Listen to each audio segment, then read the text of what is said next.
Price Lord. நீங்க எதை பத்தி பார்க்க போறோம்? முக்கியமான விஷயத்தை பத்தி பார்க்க போறோம். நீங்க எவ்வளவு பேர் ஏசப்பா பாத்தீங்க? எதுல பாத்தீங்க? போன்ல பாத்திருப்பீங்க, யூடியூப்ல பாத்திருப்பீங்க, இல்ல பிக்சர் இருந்திருக்கும் அதை பாத்திருப்பீங்க. பார்த்துட்டு ஏசப்பா எல்லாரும் நல்லா இருக்கணும், நாங்களும் நல்லா இருக்கணும் சொல்லிட்டு ஒரு வணக்கத்தை போட்டு போவீங்க. இது பாக்குறதா? இது பாக்குறது இல்ல.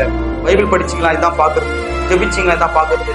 அவரை ஆராதிச்சீங்களா? இதுதான் பாக்குறது. வேதம் சொல்லுது, நீ எதை பாக்குறியோ நீ அதுக்கு அடிமையா இருக்கிற. நீங்க ஆண்டவன் சொல்றாருன்னா, உன் பொக்கிஷம் எங்கேயோ அவங்க இறுதி இருக்குன்னு சொல்றாரு. உன் பொக்கிஷம் அது பாவமா இருந்தா உன் இறுதி அங்கதான் போவோம். உன் பொக்கிஷம் அசுத்தமா இருந்தா உன் இறுதி அங்கதான் போவோம். ஆனா உன் பொக்கிஷம் ஜெபமும் பைபிள் ரீடிங் ஆராதனையும் தேவனுடைய சமூகம் ஊழியமா இருந்தா இறுதி அங்கதான் போக பாருங்க. நீங்க எதுக்கு அதிகமா டைம் ஸ்பெண்ட் பண்றீங்களோ நீங்க அதுக்கு அடிமையா இருக்கிறீங்க. பைபிள் சொல்லுது, ரோமர் 6 என்ன சொல்லுதுன்னா, அதாவது மாம்ச சிந்தனை மரணம், ஆவின் சிந்தனையோ ஜீவனும் சமாதானம் சொல்லுது. நீங்க மாம்சத்துக்கு ஏற்றபடி நீங்க வாழ்ந்தீங்கன்னா மத்தவங்களை போல பொய் சொல்லணும், குறை சொல்லணும், குற்றப்படுத்தணும், விபச்சாரம் பண்ணணும், அசுத்தங்கள் இருக்கணும், கண்டதை பார்க்கணும், கண்டதை சாப்பிடணும், கண்டது இருந்தீங்கன்னா அது மரணத்தை கொடுக்கும். ஆவின் சிந்தனையோ ஜீவனும் சமாதானம், அதாவது இருக்கிறவைகளை போதும் என்ற எண்ணங்கள் தான் வேதம் சொல்லுகிறது. அதாவது எல்லா காரியத்திலும் ஜெபிக்கணும், பைபிள் படிக்கணும், ஆராதிக்கணும், தேவன சமூகத்தை தேடணும், ஊழியம் பண்ணணும். இதுதான் ஆவின் சிந்தனையா இருக்குது. இன்னொன்னு வேதம் என்ன சொல்லுதுன்னா, 1 கொரிந்தியர் 16 அதிகாரத்துல 22 வசனத்துல சொல்ல நினைக்கிறேன், ஒருவன் கர்த்தராக இயேசு கிறிஸ்துவிற்கு அன்பு கூறாம போனால் சபிக்கப்பட்டவர்.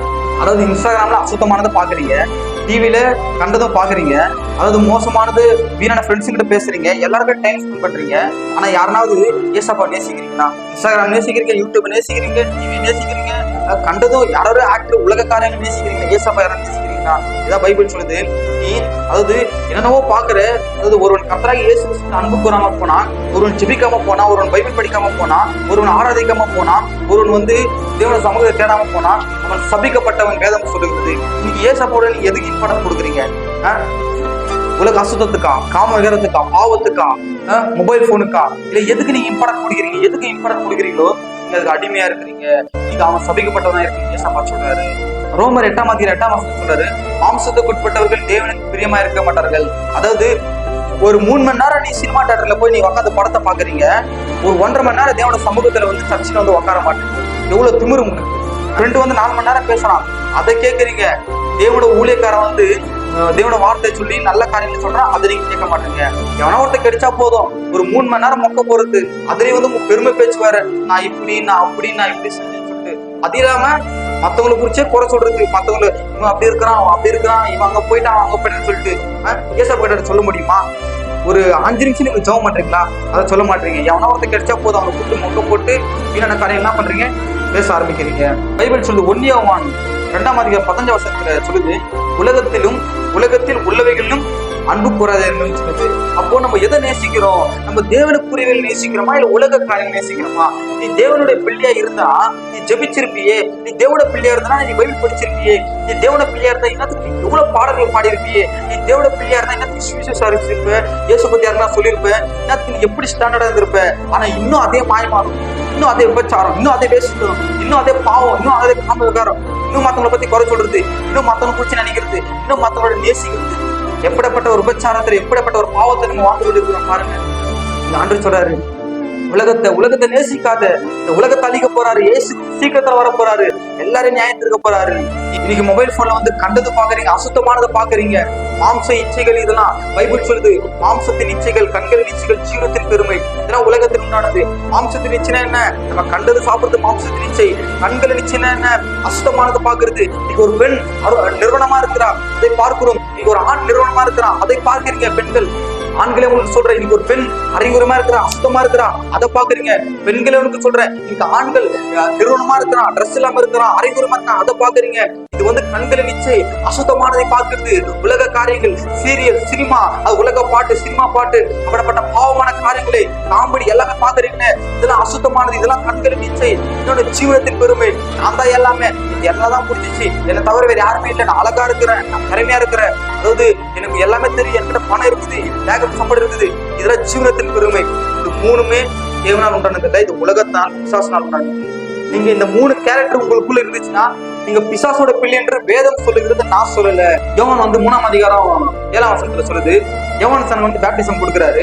அவர் பேப்டிசம் கொடுக்கும்போது பரிசேயர்கள் சதுசேயர்கள் அவர்கிட்ட பேப்டிசம் எடுத்துட்டு போனாங்க. இப்ப அவர் சொல்றாரு அவங்களை பார்த்து, விரியன் பாம்பு குட்டிகளே மனம் திரும்புங்கள், வரும் கோபத்துக்கு தப்பித்துக் கொள்ளுங்கள். அப்படின்னா கோபம் வரப்போகுது, இவனுடைய நியாயத்திற்கு வரப்போகுது, நீங்க தப்பித்துக் கொள்ளுங்கன்னு சொல்றாரு. அப்ப விரியன் பாம்பை குட்டி என்ன சொல்றாருன்னா, ஏன்னா பாம்பு குட்டினா பாம்புனா பிசாசுன்னு அர்த்தம். அப்ப பிசாசுக்கு பிறந்தவங்களேன்னு சொல்றாரு. பிசாசுக்கு பிறந்தா விபச்சாரக்காரன்.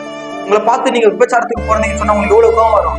அப்ப இஸ்ரவேலை பார்த்து யோவான் சொன்னா விபச்சாரத்துக்கு பிறந்தவர்களே மனம் திரும்புகிறாரு. ஏன்னா நம்ம பாம்பு குட்டிக்கு பிறகுல நம்ம ஆட்டுக்குட்டிக்கு பிறந்திருக்கிறோம். நம்ம ஏசாப்போட பிள்ளை. நம்ம பாம்பு குட்டின்றது பிசாசு. நம்ம பிசாசுக்கு பிறகு நம்ம ஏசப்பாக்கு பிறந்திருக்கிறோம். நீங்க ஏசப்பாக்கு பிறந்தீங்கன்னா ஏசப்பாக்கு ஒரு புதிய கிரியைகள் உங்களுக்கு இருக்கும். அவரு இப்ப ஏசப்பா என்ன பண்ணிருப்பாரு? ஜெபிச்சிருப்பாரு, பைபிள் படிச்சிருப்பாரு, ஊழியம் பண்ணிருப்பாரு, யாருன்னா ஏசு சொல்லியிருப்பாரு, ஒரு பாவியை மனம் திருப்பி வச்சிருப்பாரு. நீங்க நம்ம அப்படி பண்றோமா? இல்ல. அதை விட்டுட்டு ஏசப்பா என்ன பண்ணாரோ அதுக்கு ஆப்பரண்ட் தான் நம்ம பண்றோம். வீடியோல கர்த்தரும் கூட பேசுறாரு பாருங்க. அதாவது உலக ஸ்நேகம் தேவனுக்கு விரோதமான பகை என்று உங்களுக்கு தெரியாதா? உலக ஸ்நேகம் தேவனுக்கு விரோதமான பகை என்று உங்களுக்கு தெரியாதா? நீங்க எதோ பாக்குறீங்க, கண்டதை பாக்குறீங்க, ஏங்க தேவனோட செய்தி கேட்க மாட்டீங்க? இப்ப கூட நான் இந்த பேசுற இந்த செய்தி உங்களுக்கு கேட்கறதுக்கு மனசே வராது. இருதயம் கடினம் போகுது. அதாவது சினிமா பாட்டை கேட்கறீங்க, ஏசா பாட்டை கேட்க மாட்டீங்க. அதாவது உலகத்தான வார்த்தை கேட்கறீங்க, தேவனோட ஊழியக்காரர் பேசுறது என்ன பண்ண மாட்டீங்க, கேட்க மாட்டீங்க. அதாவது சினிமா தியேட்டர்ல 3 மணி நேரம் உட்காடுறீங்க, ஆனா தேவனோட சமூகத்துல 1 hour உட்கார மாட்டீங்க. வீணான வார்த்தைகளை பேசுறீங்க, ஆனா ஏசாப்பா கிட்ட ஜெபத்துல பேச மாட்டீங்க. அதாவது யாரோட வார்த்தையை கேட்கறீங்க, ஃப்ரெண்ட்ஸுங்க வார்த்தை, சொந்தக்காரங்க வார்த்தை, வீணான வார்த்தைகளை கேட்கறீங்க. தேவனோட ஊழியக்காரன் சொல்ற வார்த்தையே, பைபிளுக்கு வர வார்த்தையை நீங்க கேட்க மாட்டீங்க. ஒரு சினிமா தியேட்டர்ல 3 மணி நேரம் 2 மணி நேரம் உட்காடுறீங்க, தேவனோட சமூகத்துல சபையில ஒரு 1.5 மணி நேரம் 2 மணி நேரம் உட்கார மாட்டீங்க. சினிமா பாட்டை வாயில பாடுறீங்க, தேவனை ஆராதிக்க மாட்டீங்க. எப்படிங்க நீங்க பரலோகத்துக்கு போவீங்க? நிச்சயமா சொல்ற பாருங்க, அநியாயம் செய்யறவனும் அநியாயம் செய்யட்டும், அசுத்தமா இருக்கணும் அசுத்தமாகட்டும், நீதி உள்ளவனும் நீதி செய்யட்டும், பரிசுத்தமா இருக்கணும் பரிசுத்தமாகட்டும், இதோ நான் வருகிறேன், அவன் கிரியைகளுக்கு தக்கதான பலன் எப்படி வருகிறது இயேசு சொல்றாரு. நீங்க பரிசுத்தமா இருந்தீங்கன்னா நீங்க பரலோகத்துக்கு போவீங்க. நீங்க அசுத்தமா, அதே போல விபச்சாரம், அதே போல வேசித்தனம், அதே போல பொய், அதே போல குறை சொல்லுதல், அதே போல முறுமுறுப்பு, அதே போல அத்தவங்களை குற்றப்படுத்துறது, பாவத்துல நீங்க வாழ்ந்தீங்கன்னா, உங்க சரீரத்தை நீங்க பாவத்தை நீங்க ஒப்பு கொடுத்தீங்கன்னா, நீங்க ஆண்டவர் உங்க சரீரத்தை அடிப்பாரு, உங்க சரீரத்துல வியாதிகள் வரும். 2வது காரியம், நீங்க மரிச்சு போவீங்க. நீங்க மரிச்சு போய் நரகத்தான் போவீங்க.